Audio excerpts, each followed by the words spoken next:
Welcome back to Homebrew Terrain. Today we're going to talk paint. Hey, my name is Aaron and welcome to Homebrew Terrain.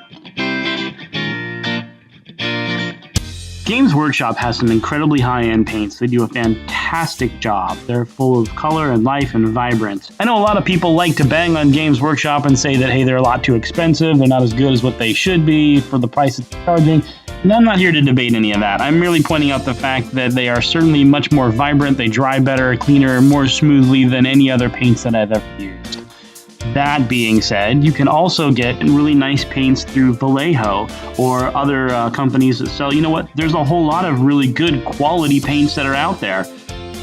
Yeah, we won't be using any of those.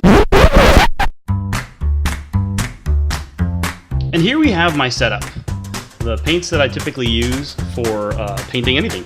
When I paint my models, I use these paints. When I paint my terrain, I use these paints. And I know what you're thinking. Oh my goodness, those are really cheap. Yes, they are.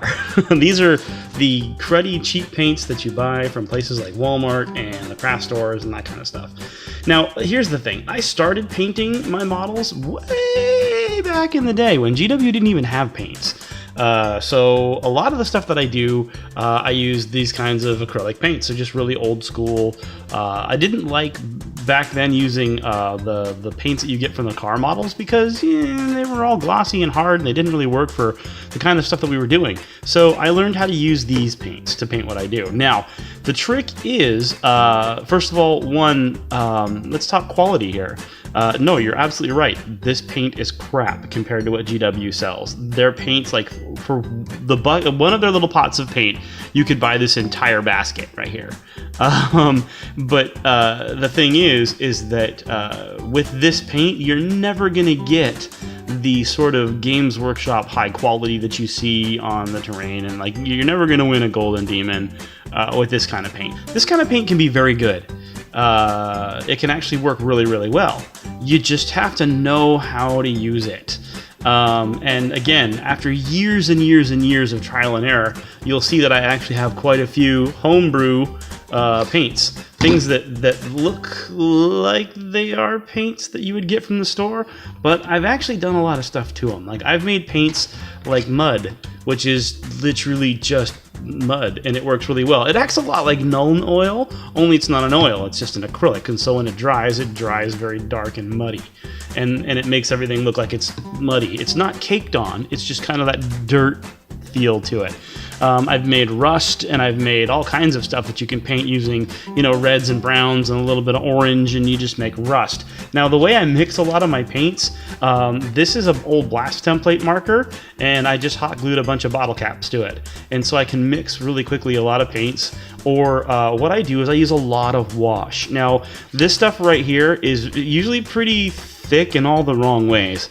And so the best way to deal with this is just to water it right down, and that's what I do. I spend a lot of time watering this stuff, and so the first thing we're going to do here to show you what I do is we're going to go ahead and paint the model that we created here. This is we made in our last video. Hi there. And so what we're going to do is we're going to get started by painting this guy jet black. Now, if you have spray paint, or GW paints that you like to use, just basically prime this monster black. Now, if you're gonna flat paint this like I do, I just use a regular brush like this, and I just, wipe it on there. And you wanna get down inside the recesses and make sure that you get it all kind of, remember how we chucked up the cardboard and we made it all pretty like that. We want the dark areas right here to be really dark. Now, the black that I'm using here is not like a store-bought acrylic black. I actually watered it down really significantly. And one of the biggest reasons I did that is because when you're painting cardboard, I don't know if you can see it on the camera or not, it actually kind of thins out really bad, and then a lot of the color dissipates. And the reason for that is because, one, these are cheap paints, and two, because cardboard is extremely thirsty. It will drink whatever you want to put on it. So you're going to want to cake a lot of black paint on this stuff. And this will help the cardboard get soaked up, and it'll soak up all the black paint, and it will cause it to be ready for the next steps. Now, again, like I said, if you've got a rattle can with spray primer, that'll work just fine too. And in fact, in some cases, it's preferable in situations like this. I don't particularly like to rattle can my my models so much. I like to hand paint them with black paints and things because, again, cheap paints and you got to know how to use them. And to the whole ideology of not spending a ton of money. It's like $5, but still, $5 is like, you know, 3 or 4 of these at least. And so we're just going to go ahead and do exactly what I said there. It may even take more than one coat to get this like a solid black, and you really want to. You want to be able to get down inside all of the areas where it is, like this. Now that the entire model is completely painted black, what we're going to do is we're going to dry brush the whole bad boy. Make sure it's dry first, of course, before you do that. In some cases, it might be a little bit, you think it's not dry when you're looking at it because it's all shiny and stuff and through here, and you think, oh, it's still not dry yet. But it's actually just the way this acrylic paint looks when it gets on hot glue. It sometimes can be shiny.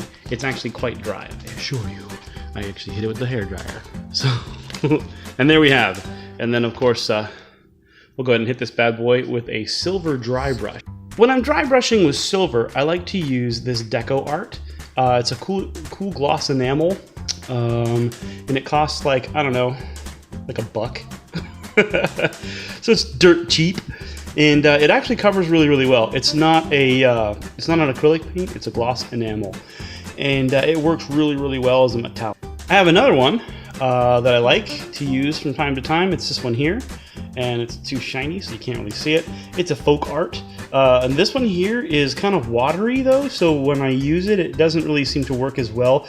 It adds kind of almost like a little glaze over the top of a color, so I like to use this one when I'm adding like a metallic highlight to something because it's just kind of cheapy. And I mean, honestly, that's what it really comes down to. It's just a cheapy enamel paint, and it's not really very good, and so it kind of leaves a watery glaze rather than an overall dry brush. Whereas this one, you can tell because it's almost empty, is actually really fantastic at what it does. So I recommend the Deco Art Gloss Enamel Silver. Ooh, yeah, baby. Good stuff. All right.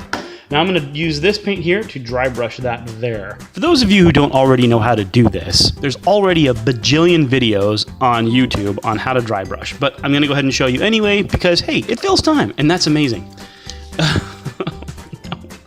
No, it's not. All right, so what you do is you take this really cruddy paint here, because it's actually getting kind of dry. I'm almost down to the bottom. I need to go buy another one, and I'm just too lazy. But you don't actually need very much at all, because this is actually a gloss enamel. It's not a typical acrylic paint. So what I'm going to do here is I'm going to create a little bit of a dab here, so just like this. And just like you would do, I'm going to just rub it all in. And then I'm going to gently brush it like this until I can start to see the stippling effect that's happening on my palette. And once I do that, I can then take my model here, and I can get my hand out of the way. I can take my model here, and I can just gently brush over the top of this like this. And immediately, the details start to pop out.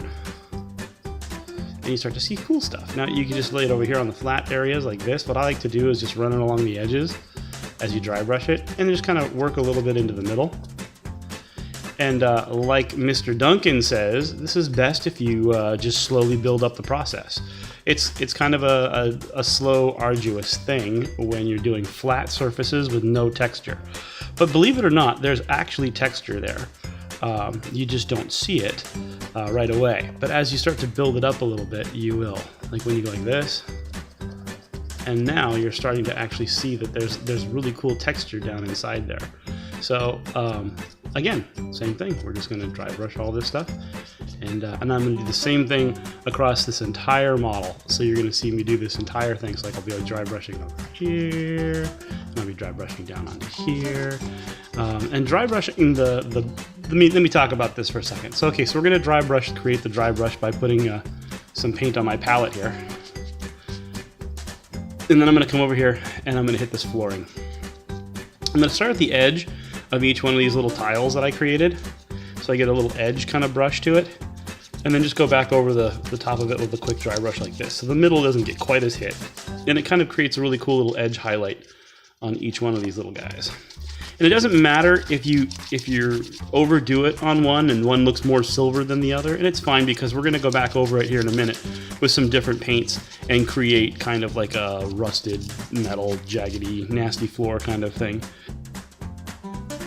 Now that it's completely dry brushed, we're going to go ahead and we're going to add some more flourish. Now at this point, you could actually stop right here if you wanted to. You could call this done and say, yes, here's the thing, and it's the thing and it's done, and that's fine. And you don't really even have to add any more detail to it than this, because people will look at it and think instantly, oh hey, it's just a big metal tower. But you know, you want to kind of take it a little further. So one of the things that you notice right away is that this particular tower, especially for Necromunda, is very, very clean. So what we need to do is we need to add some dirt.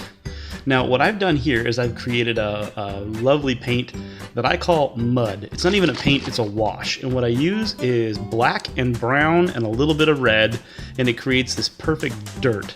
And it is an apple barrel paint. I get 3 different colors. I get three different colors of red, black, and brown. And I mix them mostly brown with a hint of red and a smidgen of black. So you can monkey around with it until you finally get the wash that you like. But this is the one that I like. It dries relatively dark and it's kind of yucky. So, and that's exactly what we want. So what I'm gonna do here is I'm gonna take my brush that I have here. Now, when I wash my brushes, I wash them in a plastic water bottle. I just cut the top off and I use that to wash off my brushes. So what I'm going to do here is I'm not even going to bother drying this bad monster off because I want it to be kind of chunky and clunky. All right.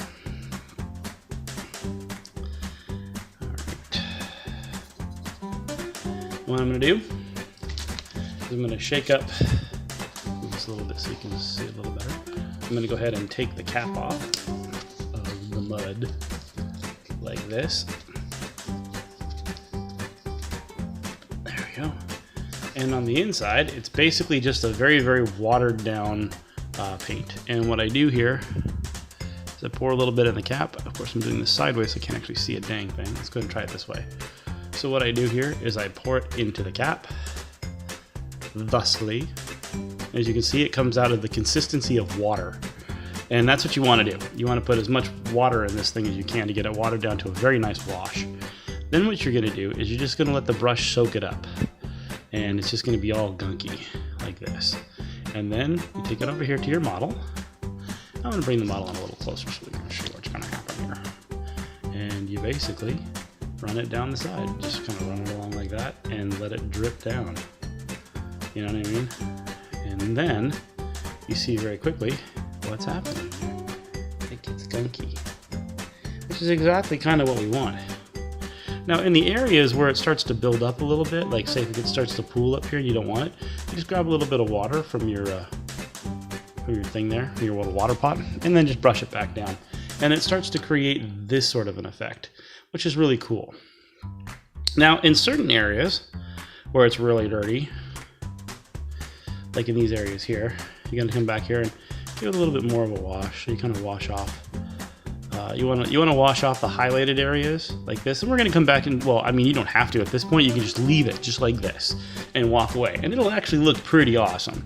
But what I like to do is I like to monkey around with things a little bit more than that, and I like to take what I call rust. Now I did the same thing.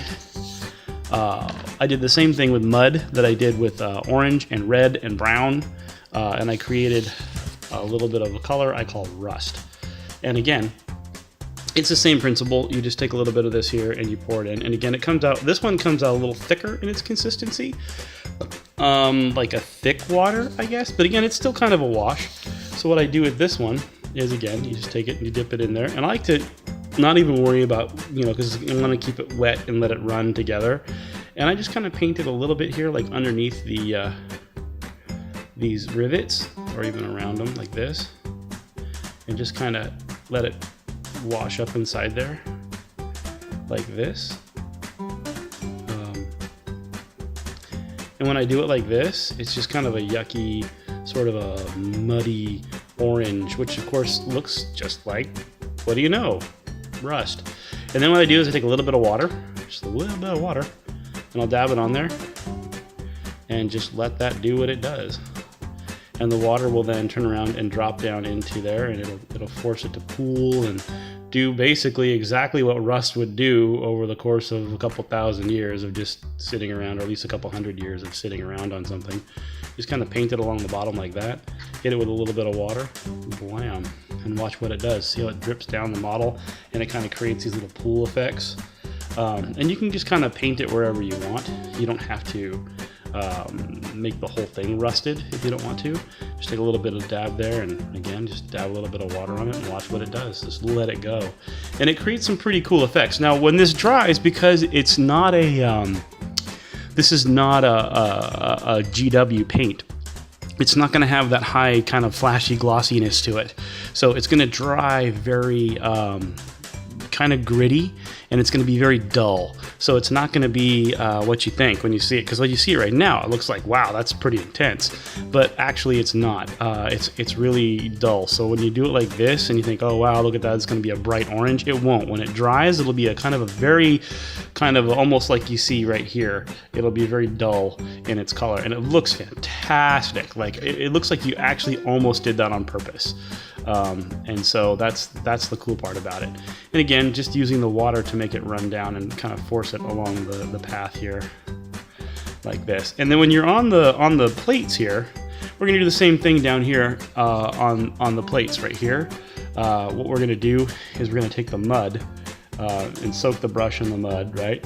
And soak the brush in the mud. And then we're gonna come through here and paint on like this. Now, each one of these is gonna be a little bit different. So you take some water and run it into the middle and kind of force the mud off to the sides. So you can see the silver underneath it. And again, it's gonna dry very, very flat. So you're not really gonna see the mud too much. So you take the mud and you're gonna wash it on like this, and then just take water and wash it around like this. And then you can even take the rust from the tower here and kind of extend it out a little bit into the pieces down around the tower, so you can see where the rust kind of is, and then just kind of hit it with the mud and the water. And again, it'll dry very flat, and it'll be really, really awesome. So now I'm gonna go ahead and do this over the whole model. Then what you wanna do, or what I'd like to do, is I'm gonna come back to here. Now I'm gonna show you some really cool stuff. The same thing with the rust and the mud. Rusty mud. So let's go ahead and get a light on that. Okay. And what I'm gonna do now is I'm gonna take the mud and just kind of paint it over the top and let it drip. Just let her drip, which is why you want to have something underneath it, because you're gonna make a mess. See, so I throw the mud down on top of here like this, right? And I just want it to get real drippy. And then you come through with the water and you hit it so that you wash a lot of that off. So now it just looks dirty, and that's kind of what you want, right? You want that dirtiness to it. And then again with the rust, we'll throw a little rust on the top of it and just kind of let that drip down through it. And when that dries, that'll look really, really cool. Now I'm going to do that over this whole model, and when I'm done, I will come back. So here's the completed tower. And thanks for watching. And now you've got a really cool tower that you can use for games of Kill Team, Necromunda, Malifaux, Infinity, War Machine, whatever you can think of. Maybe you even make up your own game. Join me in my next video and we'll make a bridge for this thing. Thanks for watching, and I hope you enjoyed yourself here on Homebrew Terrain.